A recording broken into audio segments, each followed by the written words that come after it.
আমরা এখানে অরূপ বিশ্বাসের বুড়ি দেখতে এসেছি, শতাব্দী দত্তর মুখ দেখতে এসেছি, শতাব্দী দত্তর ভয়েস শুনতে এসেছি, মেসি কোথায় দেখতে এসেছি আমরা। টাকা কি করেছে ওরা? সব ভোটের টাকা চোর, সব চুরি হয়েছে এখানে ভোটের জন্য। হয়েছে কিসের জন্য? অরূপ বিশ্বাসের কি ভূমিকা, ওনার ফ্যামিলি কি করছে এখানে? আমাদেরকে রোজ 6 দিন ধরে ডকুমেন্ট পাঠানো হয়েছে, রোজ ভেনুর শিডিউল, সকালে মেসি আসবে, এই হবে, এই হবে, সেই হবে, সেই হবে, টিকিটের এখানে ডকুমেন্ট জিমেলে পাঠানো হয়েছে, হোয়াটসঅ্যাপে মেসেজ এসেছে। লাস্টে কি হলো?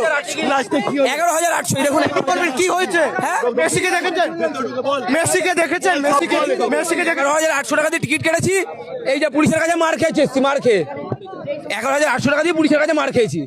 11,800, এই যে আর অনেকের মাথা ফাটিয়ে দিয়েছে। এই 11,800 টাকা দিয়ে মার খেতে এসেছিলাম, মেসিকেও দেখতে পাইনি। 2012 থেকে মেসির ফ্যান হয়ে পুলিশ চটি চাটা, পুলিশ চটি চাটা, পুলিশ সাধারণ পুলিশদের মারতে পারে পুলিশ, বাকি কারোর ক্ষমতা নেই।